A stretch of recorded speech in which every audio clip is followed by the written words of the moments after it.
Okay, so hello everyone.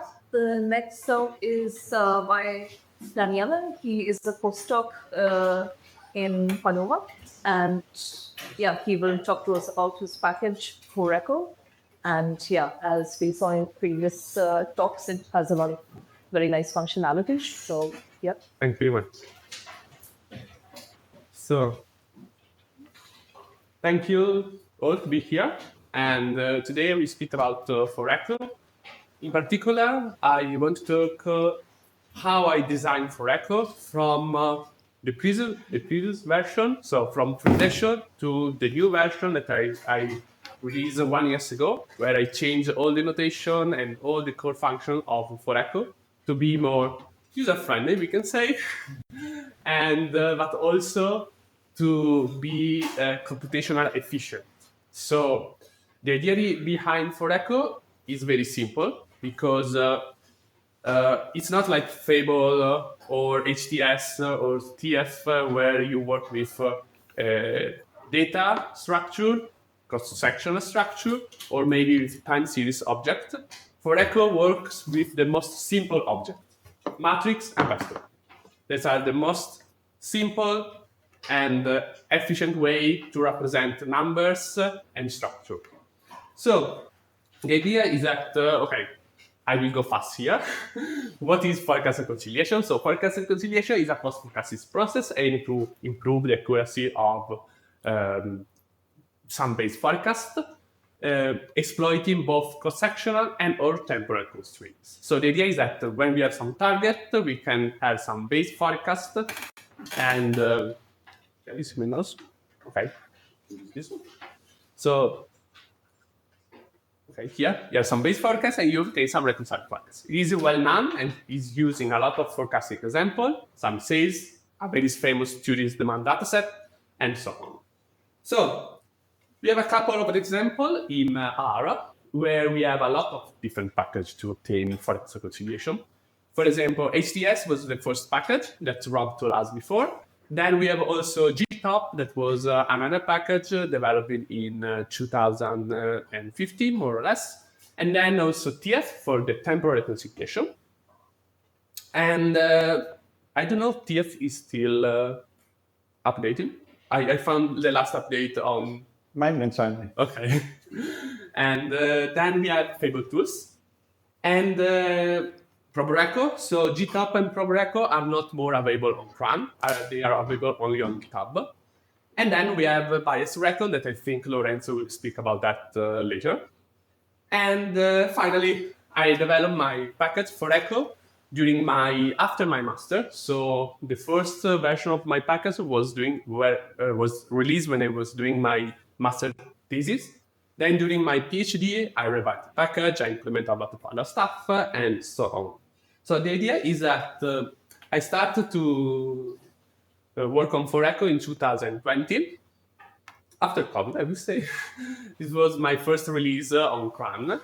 Then we have some updates, like, for example, in 2020, I introduced the level conditional forecast combination approach. This is a different combination approach to the optimal one. And then I have some other release where we have multiple linear constraint time series. So this is an extension of hierarchical forecasting, because forecast reconciliation, I want to be clear about that, it's not only about hierarchy. Forecast reconciliation can work with any multiple time series with just linear constraints. So you don't need hierarchy or graph, you need just constraints. So then I developed the probabilistic framework when I was in Monash for my PhD visiting. And after 1 year, in 2020, there was this turning point with this new package redesign where I unified the notation and plot computation and so on. Just to make a correction on Rob's slides, there is the last update was 2 weeks ago. So I released a new version of FoReco with some minor correction in 2025. So as I told you before, I want to be very clear on where you can use forecast reconciliation, because this is important for FoReco, because FoReco can handle all these different structures. So the first intuitive and more simple framework, structure that you can use for forecast reconciliation is when you have a simple, genuine hierarchical time series. What does it mean? You have some bottom time series that have to sum up to some middle level and then a total level. So looking at the constraints, you have t equal to a plus b and so on. So this is the most simple case, and it's very hard to find this case in application because it's too simple for a lot of application. So usually in application, you can find a group with time series where two or more genuine hierarchies share the top and the bottom variables. What does it mean? This means that you have the same bottom level and then the same top level, but different middle level. So in this case, one bottom level can have multiple parents. In the first case, a bottom level can only have one parent, but to be for grouping time series, you can work with multiple parents. Anyway, they are just a subset of the more general linear constraint time series, where you don't have any it's the most general, so you can have whatever you want as a constraint. It can be a minus, it can be a plus, it can be whatever you want, just have to be linear, because we are in the linear framework. So all these structures are available in FoReco, so you can use all of them.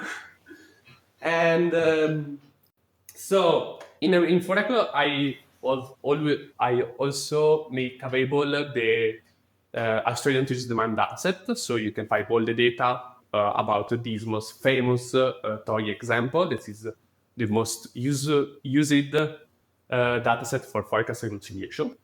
So just to give you a quick idea of the dimension, he has 525 time series. You have a grouped structure with a geographical structure of the Australian geography, and then a purpose of travel division. Then from the temporal point of view, you have monthly data, so you can obtain bi-monthly and so on until the annual level. So cross-sectional framework. We have different types to represent a cross-sectional framework. The starting point is, for example, the linear combination matrix.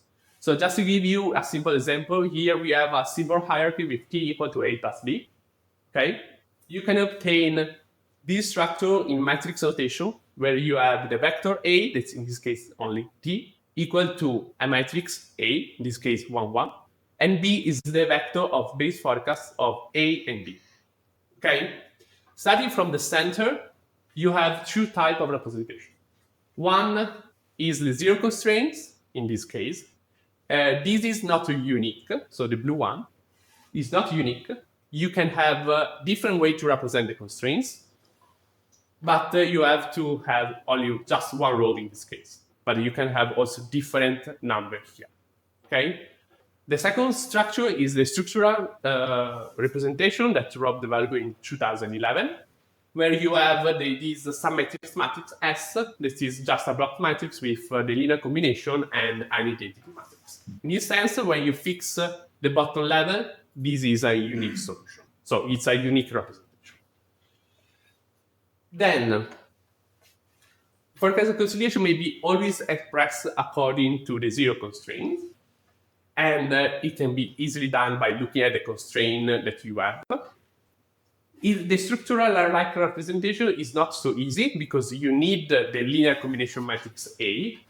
So how to obtain the linear combination matrix A starting from a zero constraint representation? Well, no problem. In FoReco, you can use the LCMAP function that if you give a zero constraint matrix, whatever he has inside, this function is able to obtain the linear combination matrix using a quadratic decomposition or a Gaussian approximation approach. So, forecast reconciliation forecast all the time series. So the first step is not FoReco. So the first step is provided by the user. So the user can choose where you want for the base forecast. You can use independent forecast for each variable. You can use a bar model for a subset of variable or multiple level neural network for subset of variable. The only requirement is that the base forecasts are not coherent. So they don't satisfy the constraints. when you have this set of forecasts, you can apply the forecast reconciliation using two equivalent point forecast formulae. One is the structural reconciliation approach that you can use in FoReco with the parameter approach equal to STRC. So I'm not good with names, so sorry about that. But we can still work on that. And then you can use the projection reconciliation approach. Both of them are important. In particular, in both of them, the most important thing is the covariance matrix W. So W has to be estimated in some way. The most famous approach is, for example, in the cross-sectional case, is the shrinkage approach. Anyway, in FoReco, you can find a lot of different approximation of this matrix, especially for the temporal case where you have I set up a lot of approximation, so you can choose whatever you want. But I want to think about these two equivalent point forecasts because why do you need two formula? They give you the same results. Why someone has to implement both of them? Just pick one, you will say. I will say no. Okay?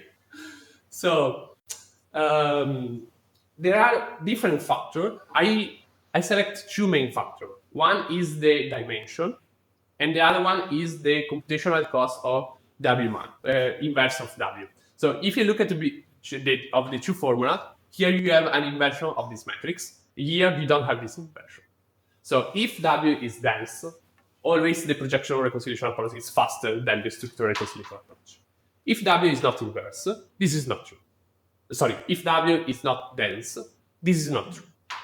Okay? If W is not dense, so you can think about W as a diagonal matrix. So in this case, the computational cost of this to inverse this matrix can be zero, almost zero. So you can use different formula according to the dimension of the problem. So when you are going to have a number of, when you fix the number of bottom time series, so just think about a single row here, you can see that the number of upper time series is going to increase in this framework, and you can see that the structural approach is faster.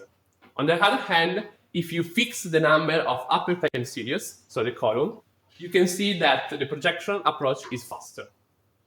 This is very important, especially for the cross-temporal framework, where usually the most effective approach are with a diagonal covariance matrix. So in the cross-temporal framework, you have to think about that, because usually in cross-temporal, you have an increase respect to the cross-section and the temporal, you have more upper than bottom. Okay?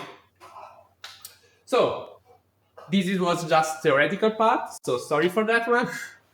And just to be on some coding. So this is the base function for the cross-sectional reconciliation formula in FoReco. As you can see, the input are metrics. So base are our matrix of the base forecast, very simple. Then you have to specify the comb parameter, specify what approximation you want to use. For example, OLS is just a diagonal covariance matrix with 1. Or you can use the shrinkage approach, that is the shrinkage approach developed by Picasamuria in 2011. And then you can use, you have to put as a residual if you want to use WLS, SHR, or SMA. Then I told you about the two different structures, where you have a zero constraint or a structural representation. You can use both. How? You have to specify all the aggregation matrix, okay? You don't want to calculate the aggregation matrix, you have just the constraint matrix, no worry. You can input as parameter just the constraint matrix. And the work is done all by this function. So, starting from this, the temporal framework is just an extension where you are going to have a non-overlapping aggregation of the observation of a time series at a regular interval. Just to think about quarterly data. The first 2 quarters sum to the first semester, the last 2 quarters sum to the second semester, then the 2 semesters sum to the annual data. Okay, this is a very simple framework. Then, unlike the cross-sectional hierarchies, here you are working with one variable observed at a different time frequency. This is very important, as Mitch told us before, because we have mixed frequency in this case. But it's not a problem if you work with matrix and vector, because matrix and vector are agnostic to any frequency. And so a structural representation and zero constraint representation can be easily obtained. So in FoReco, it's very easy when you have a vector with the base forecast ordered according to the frequency. Okay. Then you have the combination structure. I put dot here because there was like more than 10 different combination approaches that you can choose. Anyway, I think the most important are these three. Okay.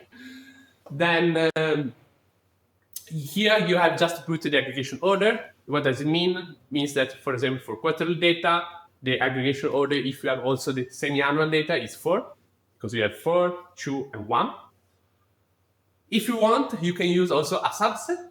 So you don't need to use all the aggregation temporal level, but you can use only 2 or 3. For example, in this example, I put for the monthly frequency, I put just the annual data and the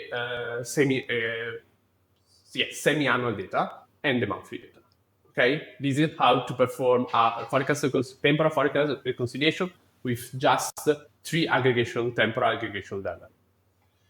In FoReco, you can use the TEREC, that stands for temporal reconciliation. Very easy, this one. And you have base, aggregation order, residual, and combination. So let's go on. We have done cross-sectional, we have done temporal. Why not do cross-temporal? So the idea is that in this simple example, we have T equal to A plus B, okay? And put in each node a temporal hierarchy. For example, in this case, a quarterly hierarchy. Then this is a very simple representation because there is also a link between these and these and these. So you have a lot, This is a link also between these and these. But it's difficult to represent a cross-temporal hierarchy using a graph. It's very difficult to have a visual representation in this case. Anyway, you can have also the other point of view. So if you fix the temporal aggregation level, so for example, for the annual, you have one hierarchy, in this case. If you fix the semi-annual, you have 2 hierarchy, because you have 2 semesters. And if you fix the quarterly, you have 4 hierarchy, because you have 4 quarters. Okay? Then, I will go fast here, because there is a lot of math. Sorry about that. The cross-temporal framework is important because it helps you to capture 2 nature of the data that are the temporal and the cross-sectional. Usually the cross-sectional is very important because in application is the spatial level. Okay, usually we use the term cross-sectional, but if you think about the most simple example about cross-sectional is just geography. So yeah, spatial dimension. Then also in this case, you can see here that we can obtain the fundamental matrix like C and S just as a function of the cross-sectional and the temporal matrix and vectors. So in FoReco, it's all done by this function, the cross-temporal reconciliation function. And the input are a base forecast matrix where each row, represent the temporal input of the function that I've showed you before. Okay.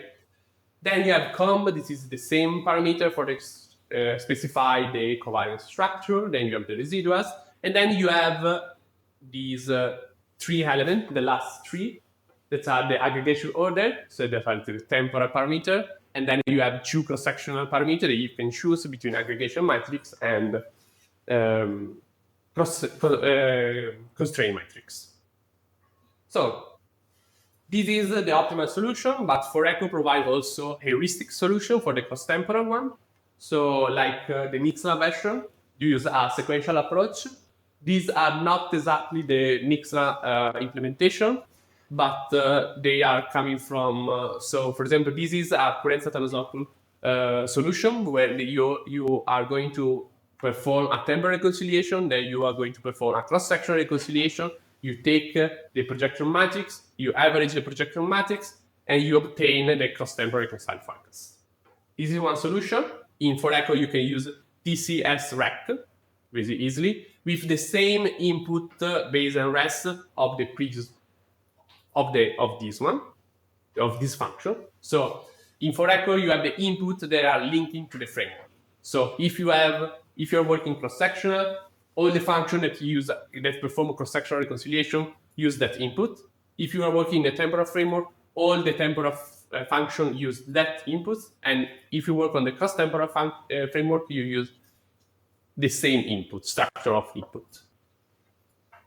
Okay, so I have to go pretty fast. It's okay. Got the session time as well. Okay. So then you have the iterative approach where you don't have the projection averages, but you go until a convergent solution is proposed. So I will skip this. This is the classical reconciliation approach with top-down, bottom-up, middle level. That's the previous reconciliation approach before the MINTI solution and the optimal solution.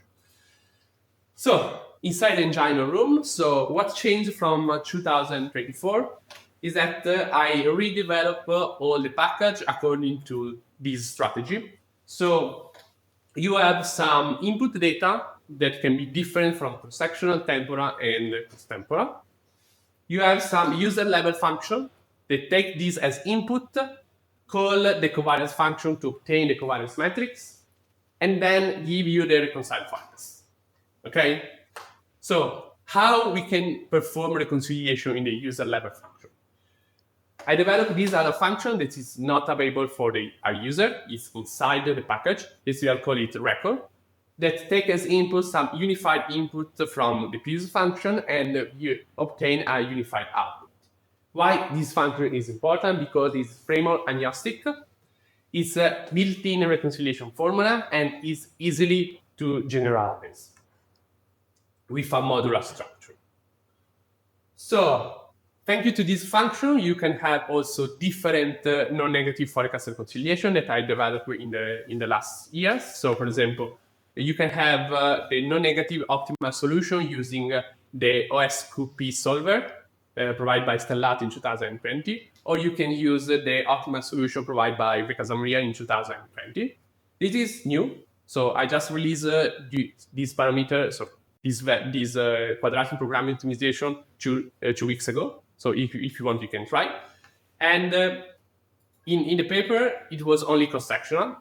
In the package is temporal and cross-temporal. So you have all, what you see here is available for all, thanks to what I show you here, that the recon function is framework agnostic. So if I design something for the recon function, it will be available for all the frameworks. So beyond FoReco, and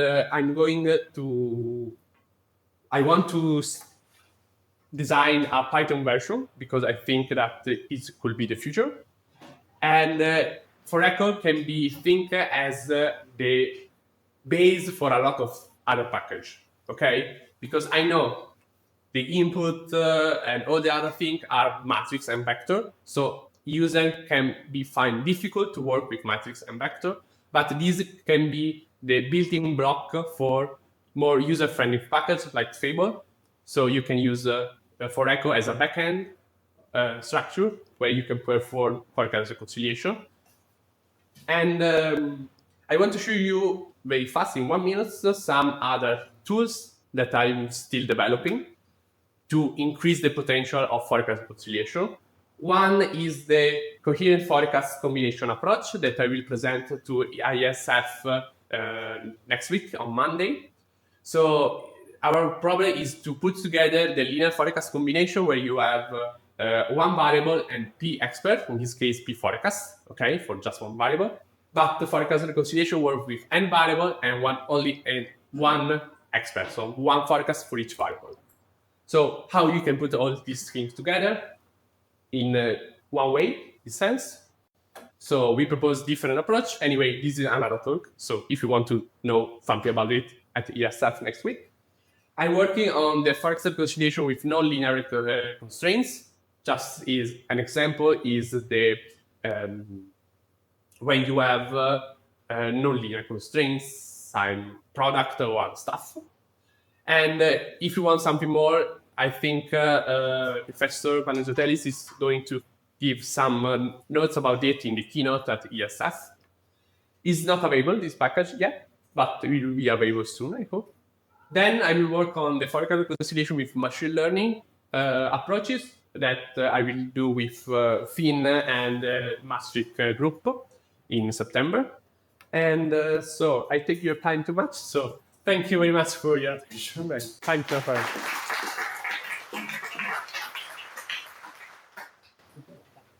Stevie, do the steps.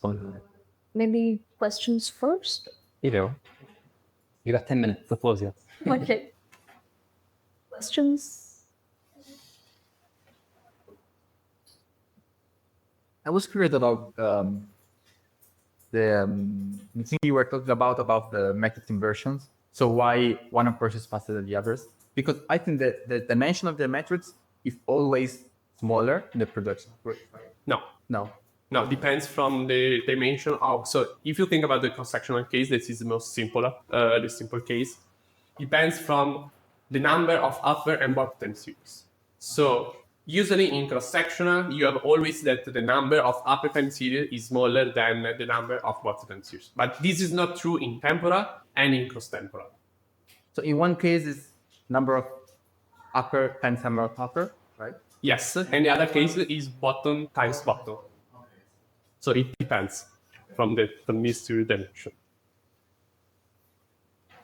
I had a question about the modularity of a lot of these different methods. I see that it looks like a black box where you put in a string that does a certain weight thing or optimization routine. Have you noticed a lot of overlap between these two methods that are worth exposing to the user, or are they just completely separate tools?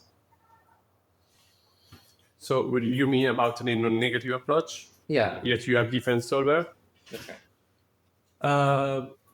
Well, Like maybe you might mix non-linear or non-negative with some other non-linear together. well, no. With the solver that I proposed to you, like OSQP, you have also immutable forecast. So you can have also some bounds, and are all available in FoReco. So I'm not time here today, sorry.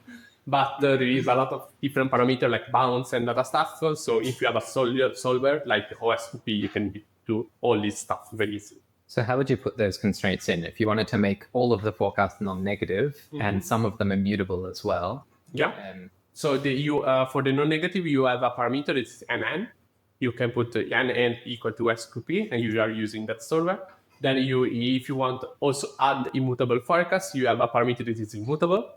And you can, for example, the cross-sectional case, you just specify which is the position of that immutable forecast. Or if you want, you can specify a bounded matrix, what they call a bounded matrix, that give you the upper and the lower limit for all the variable. So in that case, if you put 0 and 0, for example, you have a immutable forecast. Or if you put I don't know, you can choose. So for example, if you want the bottom time series, they have to be between, it's my fault. If you want to put the bottom time series between 0 and 1, it's very easy with that parameter. So you can do that in FoReco very easily. Great. And these all pass through the same solver? Like it sounds like the matrix approach with the lower and upper bound is the most general that allows you to do both non-negative and immutable within the same solver. Yeah. SQP is most general because I found it it's very fast. I'm working on some other solver, but for the moment, I can't say anything about this other solver because I'm not sure about how it works. Nice. Thank you. So I think these problems seem like getting pretty big on the matrices. Yeah. Do you see any benefits and opportunities for hardware as an assembly like AP, AP19? Or is it something you're here? No, so we don't have any CPU or GPU implementation. So the GPU implementation, we just work with R. So I didn't go in details about this functionality in R, so how to move from CPU to GPU. But for sure, in the future will be something that we need to explore to have a better, fast and computational formula for reconciliation. Thank you for your question. Yeah. Yeah. So you talked about starting with these aggregation matrices that seem really like the building block. It's something that I would like to get rid of, like exposing that to a user. And I'm wondering what would be a good alternative, because like I don't want to realize an aggregation matrix, because usually it's very sparse, and maybe you can still do some sparse stuff, but and also users tend to not understand it, or it's a matrix, and like outside of this room nobody understands what it is. So I was just wondering what's your opinion about it. Also, because you said FoReco would be like a building block, or like wrappers do a couple of that. What would be the way of exposing this way of defining these relationships from a user perspective? I find it really hard to make. Yeah. Well, so from my point of view, I found more easily to speak about constraints. So when you go to some people and you speak with some people, it's more easy to say, oh, these values have to be equal to this and this. So I would prefer the constraint matrix than the aggregation matrix, because as level of difficulty, it's easier to speak about constraint with someone than speak about these matrix that if you pre-multiplicate and you obtain these, it's just a mess. Anyway, this is not a solution, because the zero constraint matrix is still a matrix. So I don't have an answer. And maybe the work that Mitch is doing with Fable is very important for these things, because give you an idea on how you can speak with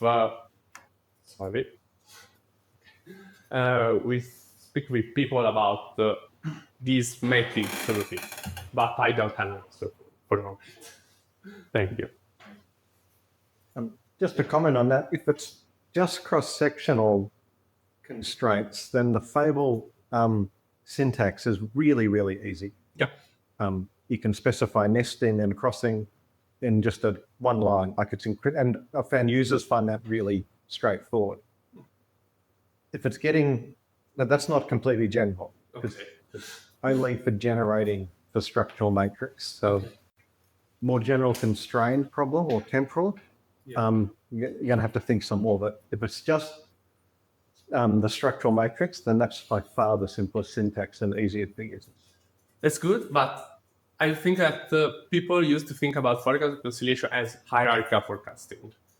And I want to move on. No, so I realize that's not a complete solution. I'm just saying if that's a problem, then that's an answer to that sub-problem, but it's not going to solve all of it. Yes, for sure. Thank you. Okay, so I have a question. So on slide 8, you were talking about, the efficiency, but what about the accuracy? I mean, there is an estimation of W and K. There are two different, you have a structural or a projective sort of approach that you're offering. So the structural and the projectional approach give you the same results. With anything, you don't have any problem. Fixed as assumption, you have the same covariance matrix. If you change the covariance matrix, you change also the results of the formula. Yeah, what's the flexibility are you offering in, the covariance matrix? So I use so in the package are available all the forecasts, so the covariance approximation that are available in literature. So for example, in this case, in the cross-sectional case, you have a diagonal matrix of only one. This is the ordinary least square, or you can use a weighted least square, or a weighted matrix that use the weight based on the structural matrix, or you can use some shrinkage that try to model also the covariance between variables. And the sample covariance matrix I didn't suggest to use. So it's very, it's difficult to solve with the sample, because usually the number of sample residual is not so high to estimate the covariances. So for the moment,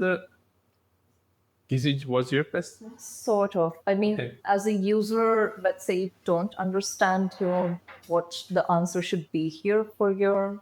So the standard is a shrinkage approach.